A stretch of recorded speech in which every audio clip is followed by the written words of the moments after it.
নাহমাদুহু ওয়া নুসাল্লি আলা রাসূলিহিল কারীম আম্মা বাদ।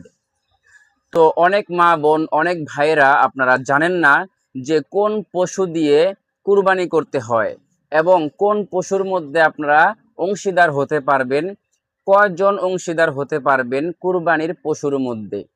তো এই বিষয়গুলো অনেক মা বোন, অনেক ভাইয়েরাই সঠিকভাবে জানেন না।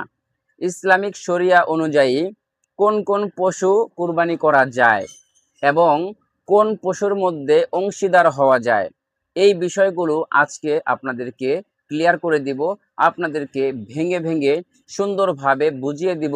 এর পরবর্তীতে আর কোনো আপনাদের কুরবানির পশু নিয়ে আর কোনো প্রশ্ন ইনশাআল্লাহ থাকবে না।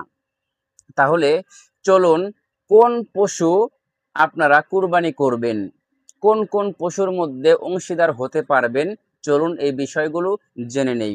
তাহলে এই গুরুত্বপূর্ণ ভিডিওটি শুরু করার আগে যদি আমাদের এই চ্যানেলে আপনারা নতুন নতুন ভিডিও পেতে চান তাহলে অবশ্যই আমাদের এই চ্যানেলটি সাবস্ক্রাইব করে অল নোটিফিকেশন চালু করে দিয়ে রাখবেন। তাহলে এর চেয়ে আরও অন্যান্য গুরুত্বপূর্ণ ভিডিও আপনারা সবার আগে পেয়ে যাবেন। সামনে কুরবানি চলে আসছে, ঈদুল আজহা সামনে কিছুদিন পরেই চলে আসছে। তাহলে আপনারা যদি কোন পশু কুরবানি করতে হয়, কোন পশু মধ্যে অংশীদার হওয়া যায়, এই বিষয়গুলো যদি আপনারা না জানেন তাহলে কিন্তু আপনারা বুঝতে পারবেন না। তো চলুন, আপনারা কোন কোন পশু কুরবানি করতে পারবেন, কুরবানির জন্য কোন কোন পশু প্রযোজ্য।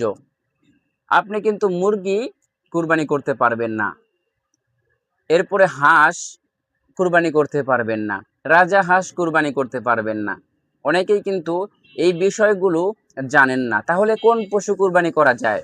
তো চলুন আমরা প্রথমে কোন কোন পশু আপনারা কুরবানি করবেন সেই বিষয়গুলো আপনাদের সাথে শেয়ার করতেছি, বলে দিচ্ছি।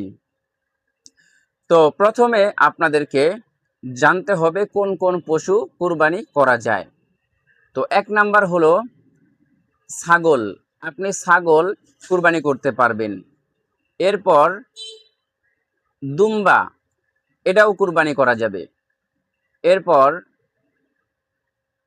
ছাগল, দুম্বা, এরপর ভেড়া, এই তিনটা ছোট পশু কুরবানি করা যায়। ছাগলের মধ্যে বিভিন্ন জাত রয়েছে, সবগুলো জাতের মধ্যেই কুরবানি দেওয়া যাবে এবং উটের মধ্যে, দুম্বার মধ্যেও অনেকগুলো রয়েছে, এগুলো কুরবানি দেওয়া যাবে এবং ভেড়ার মধ্যেও অনেক রকমের কালার আছে, বিভিন্ন কালার আছে, দেখা যায় কিছু কালা আছে, এরপর কিছু সাদা আছে ভেড়া। তো এই সবগুলো আপনারা কুরবানি করতে পারবেন। এরপর চলুন বড় পশুর মধ্যে আপনারা কোন কোন পশু কুরবানি করতে পারবেন। এক নাম্বার হলো গরু, যা আমরা সবাই জানি, গরু কুরবানি করা যাবে।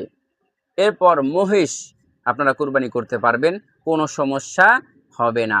এরপর হলো উট, উটও আপনারা কুরবানি করতে পারবেন। তো চলুন এবার আমরা জেনে নেই কোন পশুর, আমি যে পশুগুলো বলেছি এই পশুগুলো কয় বছর হলে উপযুক্ত হয়ে যায় কুরবানি দেওয়ার জন্য। ছাগল, ভেড়া এবং দুম্বা, এই তিনটা পশু 1 বছর হলেই তাদেরকে কুরবানি দেওয়া যায়, কুরবানির উপযুক্ত হয়ে যায়। এরপর গরু, মহিষ এবং উট, এর মধ্যে কিছু ভিন্ন রয়েছে। গরু, এটা হলো 2 বছর অতিক্রম হতে হয়। গরু, মহিষ, এগুলো 2 বছর অতিক্রম করতে হবে এবং উট, এটা 5 বছর অতিক্রম করতে হয়। এরপর এই উট কুরবানি দেওয়ার জন্য উপযুক্ত হয়। এবার চলুন আপনারা কোন পশুর মধ্যে অংশীদার হয়ে কুরবানি করতে পারবেন। আপনারা অনেকেই একা কুরবানি দিতে পারেন না। যারা অংশীদার হিসেবে কুরবানি করতে চান তারা আপনারা কোন পশুর মধ্যে এভাবে অংশীদার হয়ে কুরবানি করবেন।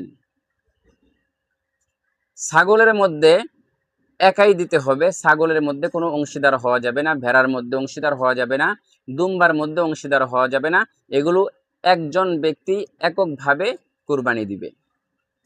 এরপর গরুর মধ্যে আপনারা 7 জন অংশীদার হতে পারবেন, মহিষের মধ্যে 7 জন অংশীদার হতে পারবেন এবং উটের মধ্যেও 7 জন অংশীদার হয়ে আপনারা কুরবানি দিতে পারবেন।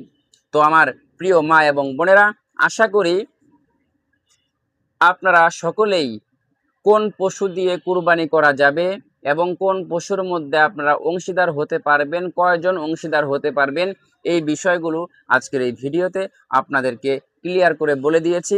যদি কারোর কোনো বুঝতে সমস্যা হয় অবশ্যই কমেন্টে জানাবেন, আমি আপনাদেরকে সঠিক সমাধান দেওয়ার চেষ্টা করব ইনশাআল্লাহ। তো আজকের মতো ভিডিওটি এখানে শেষ করে দিচ্ছি। আসসালামু আলাইকুম ওয়া রাহমাতুল্লাহি ওয়া বারাকাতুহু।